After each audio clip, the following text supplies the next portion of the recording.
Okay, so this video is very long overdue.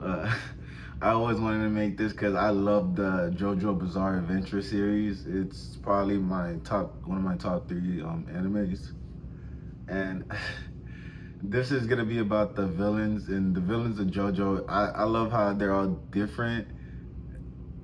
I don't want to say similar because they all got this thing to them, this type of finesse, and they all make me laugh. And I love how their characters, their personality and characters grow. Except Kira's, of course.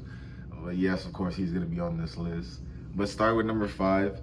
I'm not putting Cars because Cars I did like him, but because he did say that puppy, that shit was cool. Like his introduction when he cut that car in half and he saved that puppy. I really did like that introduction, but I didn't really care too much about him. And fuck nigga got sent up to the moon. Fuck him. But number 5, I would say, is Vanilla Ice. For villains, bro, this guy, when I was watching Vanilla Ice fight Iggy, and I thought, bro, I was on the edge of my seat because I didn't want him to die. At first I didn't like Iggy until I seen him fight that bird. And I had gained so much respect for him. And then when Vanilla Ice came and his fucking stand is so cool. I love his stand, but he was fucking them up and he actually ended up, spoiler alert, killing Iggy and that dog, which is a fucking crime. You killed a puppy, bitch, and a fucking black man. That's a hate crime.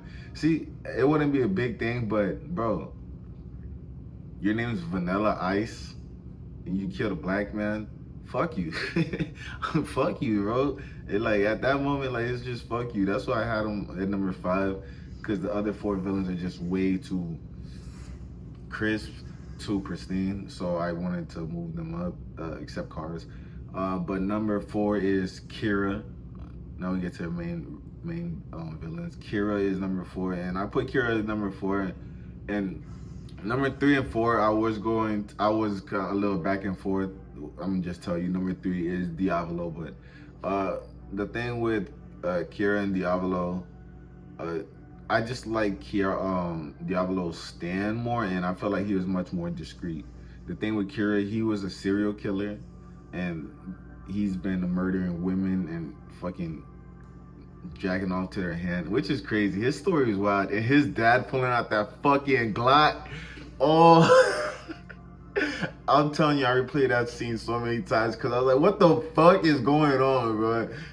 He opened up this shit and see a whole Glock come out. His dad was with it, bro. Nigga was letting his son be a perv and everything. It was too fucking hilarious.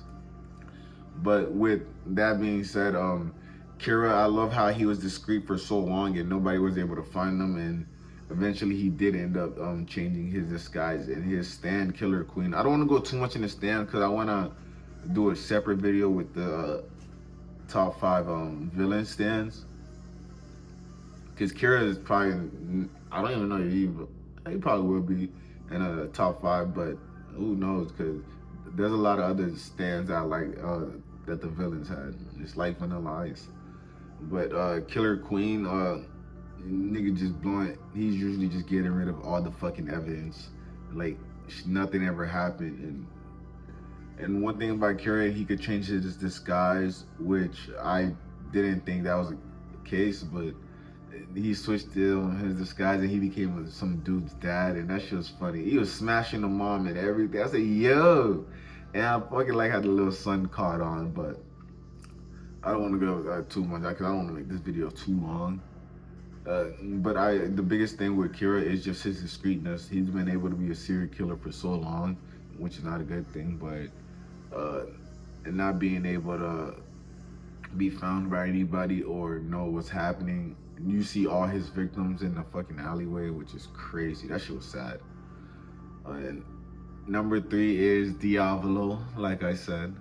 And Diavolo, I put him over Kira just for the fact that he's a mafia boss. Like, Kira was just some guy who went to work and just beat his dick to fucking women hand. But this guy Diavolo is a mafia boss. And he was so discreet that none of his underlings even got to see him. They don't even know what the fuck he looked like. And I was going to put him at number 4 because his stupid side. Floopy or Floopy, I don't know, but bro, every time he turned into Buddy, he was acting stupid. Like, yeah, he was still able to hold his own. Like that one fight with the and I was about to put, I can't remember his fucking name, Metallica. I'm gonna just call him Metallica. The fucking metal dude that was able to create like metal out of everything, which should have been somewhat fucking OP. But Diavolo's stand is just amazing, which he can pretty much predict the future, like good seconds in. Like, bro, how do you beat that? If fucking Giorno, Pizza Hut didn't have a fucking broken stand, the rec room, he would have easily lost. Come on, like, we all know this, because Diavolo's stand was unbeatable. What the fuck was that? This nigga was able to tell the future and shit, and then change it. Like, bro, come on, bro. Like, be real. But it's just his discreetness. Nobody even knew how he looked. Like, even when he came out from the corner, I was like, yo, is that him? That can't be him, is it? But then it turned out it was fucking him, coming out in the most zestiest fucking fit of all time out of Jojo villains. And bro, zesty shit. But that's why I got Diablo at 3. And number 2, my guy Dio Brando. And you're probably gonna think why he's not number 1. I'll tell you why he's not number 1 when I talk about number 1. But Dio Brando, I got him at number 2 because Dio Brando is pretty much the embodiment of evil. Like, you can't tell me this nigga, first thing he did, he comes into a rich family, good family too. They're not like rich snobs or anything. John didn't treat him with respect. Yeah, Dio's dad like fucked him up and like his head was like that, but Dio was probably just always evil.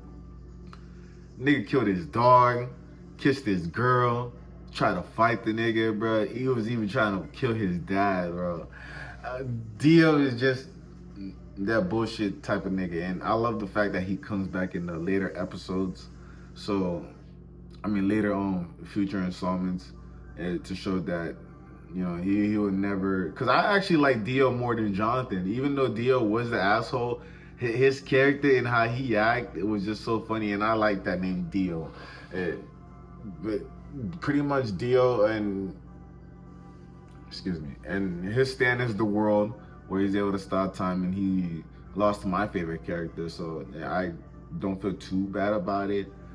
But the thing about Dio, he's also cocky, very cocky, which I fuss with. We need that in a super villain. Always think he has the upper hand and he's gonna win. And just the fact that Dio always comes back and you can never kill him. And he birthed one of the realest niggas named Giorno. Another Jojo to add to installment, so which the other villains haven't done. So you can't deny that Dio is a top tier villain in Jojo, and arguably you could probably even put him at number 1. The only reason I got this guy at number 1, which is my guy Poochie with the Gucci. Just a little Tucci, but the reason I got Poochie as number 1 because he, not just because he's black. I already know people are gonna be like, bro, he put Poochie number 1 because he's black. No, it's not because he's black. Maybe it is, but Poochie's number 1 because he was actually able to complete Dio's philosophy about a new world, and he's the only villain that actually won. So you have to give him that. Out of all the villains in Jojo, they all pretty much failed. Yeah, they got some kills in that regard, but none of them actually won like Poochie did. He literally conversed the whole universe, and his stand, I like the look of his stand. He's literally able to give people stands and like give new, like he fucking gave Foo Fighters was just like a fucking flyer or whatever, and turned them motherfucker turned to a whole bitch. So, but you know what I mean. But, and it's just pretty cool and how he infiltrated, and he's been looking at Dio's philosophy for so long that he made this whole plan up on how to get Jojo and Jolene together so he could steal the stand and read Jotaro's memories so he could figure out the philosophy. And Jotaro's funny as fuck. That nigga burned the book. Where the fuck he get that lighter from? Nigga smoking weed? He had to be smoking weed. But with Kakun. but with Poochie, and that's why I got him at number one, because you can't deny the fact that he actually did win. Even though he did get stopped at the end, he still completed his goal. So you can't beat that. But I just wanted to make this video, quick and talk a little shit. I fucking love Jojo, but the way these villains are, they snap. So that's been the video. Like, share, and subscribe, and let me know how you feel about it in the comments. Yeah.